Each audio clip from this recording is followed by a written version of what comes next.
idea how to bring it down. Maybe the scientist knows. However you do it, take that thing out.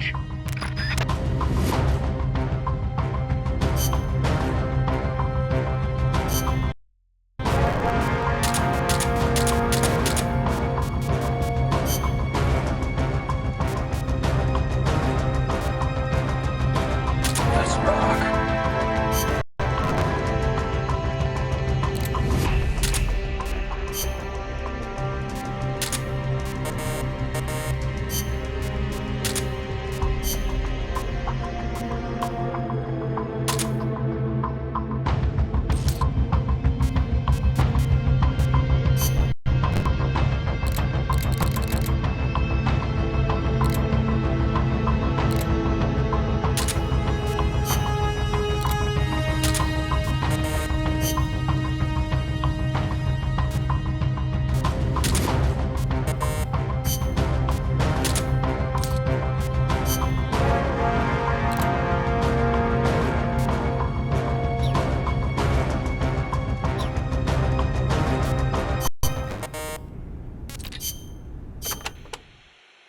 Pass.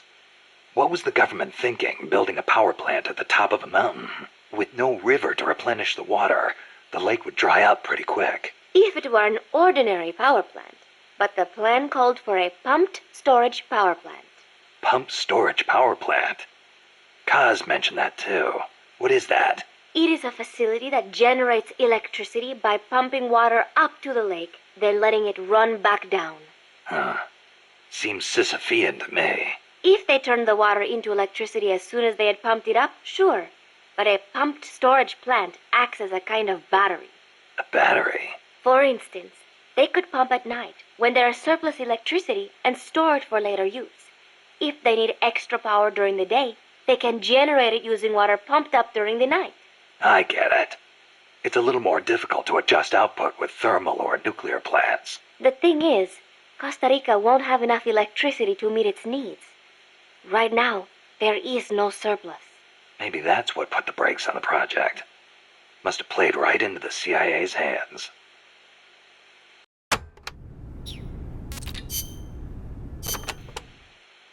Watch out! It's El Galápago. It reduces its body weight by blasting air underneath it. That makes it a lot faster than any tank. It also has a tight turning radius. Any weak points? Taking out its boosters could reduce its acceleration. You could also try destroying its machine guns. I'll give it a shot. We've lost many compas to that thing. Send it to the scrapyard.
High voltage incoming!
Memory boards before the pod's ejected.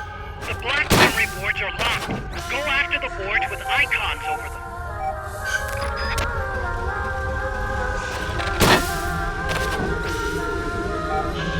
You can unlock memory boards by destroying the mechanical components that they control. Any boards you remove can be used to build our own AI weapon. Memory boards have different functions according to the icons displayed over them.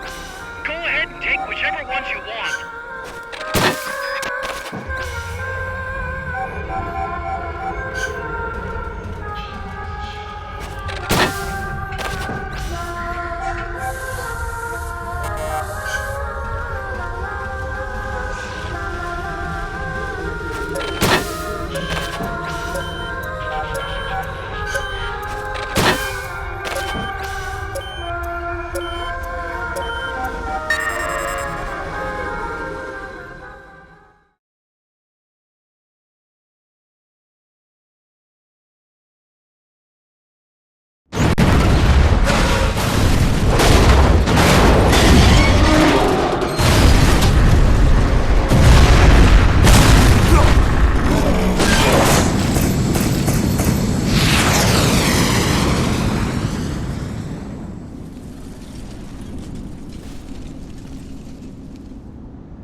That was an unmanned weapon. A prototype. I made it myself. Who are you? I work here. Well, used to, anyway. Name's Huey.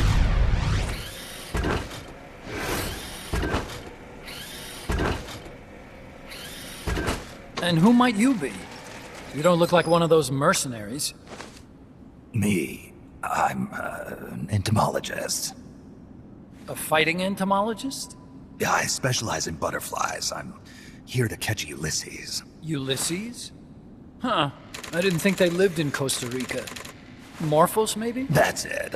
Need to get some before the Washington Treaty goes into effect. Says here Morphos aren't covered under the treaty. Must have slipped my mind. You sure you're feeling all right? Anyway, long story short, the butterfly got away. So how about it, Doc? Did you make that big butterfly too? Yes. And no. What was that thing? What are they doing here? Huh. Something tells me you're no ordinary entomologist.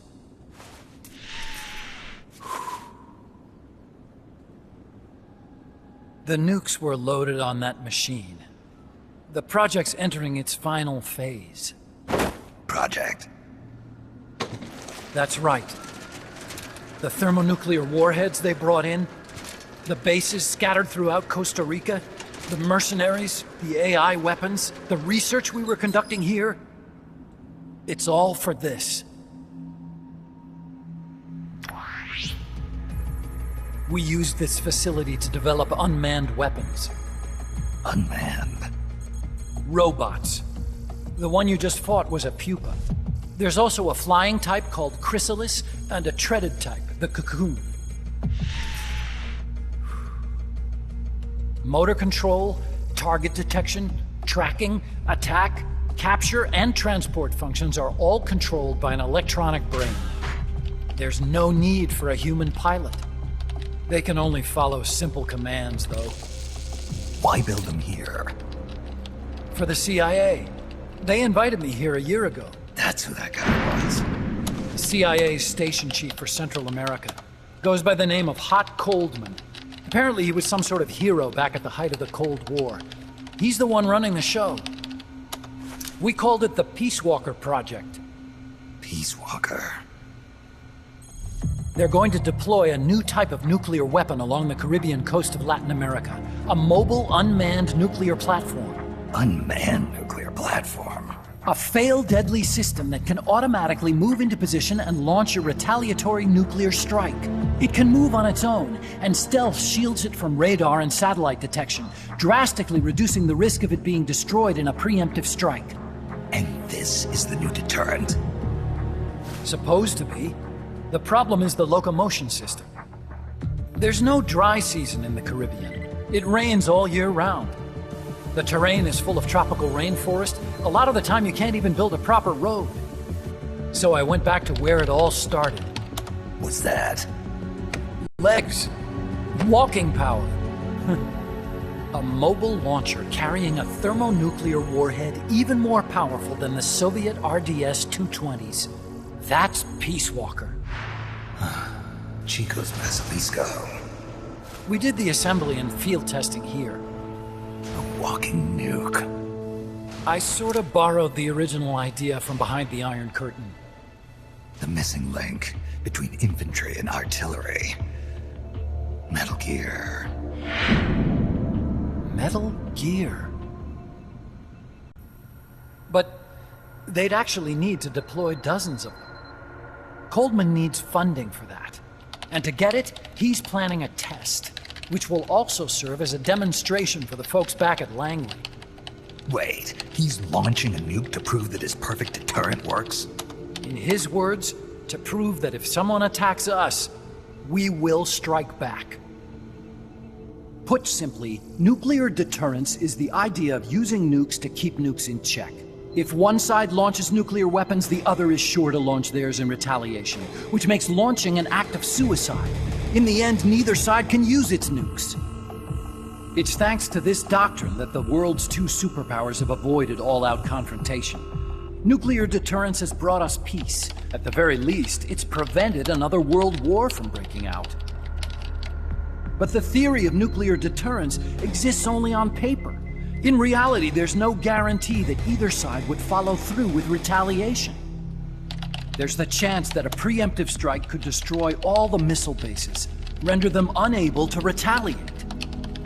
But the biggest flaw in the theory is that the decision to retaliate has to be made by human beings. Let me give you a real-world example. Let's say country X launches first against country Y. If the people in charge of Country Y are like you and me, they're not going to be able to retaliate, knowing that they're effectively ending all human life. So then the weak link in nuclear deterrence theory is the uncertainty of retaliation. Bingo.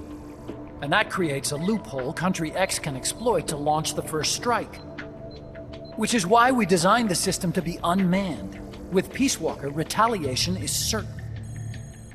It chooses the appropriate target and launches a retaliatory nuclear strike every time, without needing human input to make the call. Launching a nuclear strike against Peace Walker is tantamount to pushing the launch button against yourself. It closes the loophole in nuclear deterrence theory, rendering our friends in Country X completely unable to launch. What Coldman is saying is that to achieve this goal, we need to demonstrate that retaliation will be carried out by a machine. He will launch his nuke. And then his version of deterrence will be complete. And you believe him? I believe in peace through nuclear deterrence. Why? My father worked on the Manhattan Project. He put his whole life into that research. And all it created was this illusion of peace called deterrence. And then I was born, unable to walk. I had no choice but to face up to the nukes. But if they do end up launching, it'll all have been for nothing. They've got to be stopped. Where'd they take the warheads? To a base near the border. The final test is 5 days from now. Where's the base? You're gonna stop them? It's kind of a hike. And besides, there's a surefire way to halt the project. You see, Peace Walker isn't quite finished yet. What do you mean? It's missing one last critical structural component. The AI. Its brain. The reptile pod, the electronic brain I was working on, can only follow commands like, go there, attack that. I guess you could compare it to the human cerebellum. But for nuclear deterrence to work, it must function in place of a human decision maker. It needs something to analyze the huge volumes of data coming in and select an appropriate target for retaliation. Hence, it needs the high-level decision-making ability of a cerebrum. The mechanical cerebrum. The hardware configuration is modeled on the human brain, similar to the pod I worked on, but its role is completely different. Where's it being made? A research lab to the north. An AI expert named Dr. Strangelove is developing it. Very hush-hush. Dr. Strangelove. Strangelove was recruited from the States, too. In the field of AI, there's no one better, that's for sure. But man, what a basket case. She hates everybody. Go to the lab and destroy Peace Walker's cerebrum. I'm pretty sure they haven't finished the final calibrations yet. I'll lend you my ID card. It'll get you through security at the lab. Oh, and one more thing. What's this? A letter of recommendation? Yeah, it's from me to Dr. Strangelove. Don't read it, okay?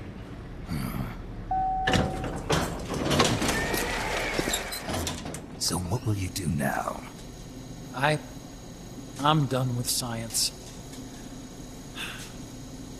At this rate, I'm probably already halfway to hell anyway.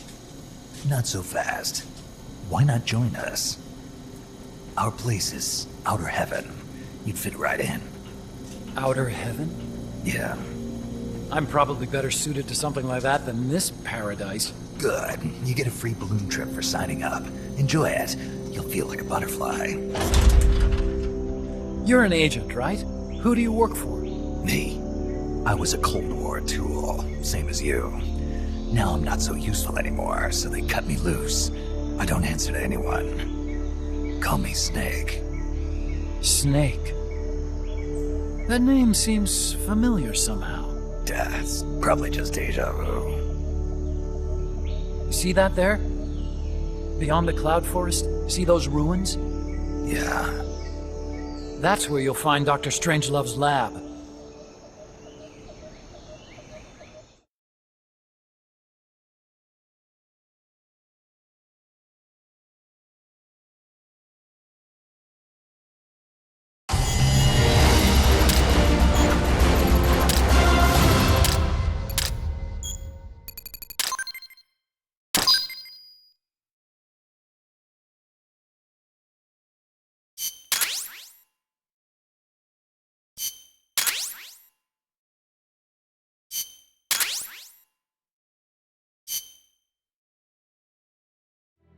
Snake, the doctor's safe here with us. Huey, how are you feeling? Never better. This is quite the pad you've got here, boss. I'm impressed. Call me Snake. Whatever you say. Like it or not, everyone here calls you boss. By the way, if you're at all interested in improving your tech, by all means assign me to the R&D section. I'm pretty sure I'll be of some use. Once we have the necessary materials and blueprints, we can start work on that bipedal mech. I appreciate that, but are you sure you're okay with having your work used for war? I'll be using it to keep past mistakes in check. If I can help thwart the Peace Walker project, I'm happy to do it. Deterrence theory, Huey style, huh? Anyway, if you need any intel on the enemy's weapons or electronic brains, contact me. I've been given my own frequency. Sounds good to me, Doc. I'll do that. Good. Whatever the means, you must put a stop to their plans.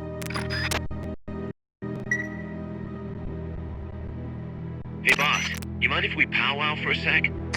What now? MSF brand rations? Actually, that sounds... No. With all the men we have now, it may be time we started sending some of them to other countries. You mean dispatching marks? How else are we gonna keep feeding the crew we have? I know. You're right. Okay, to deploy troops, select outer ops from the mother base menu. If it goes really well, we might even get new recruits, weapon design specs, or leads on new missions. We can deploy any vehicles or large-scale weapons in our arsenal as well. And if things don't go really well? Yeah, we could lose men. I won't try and force you.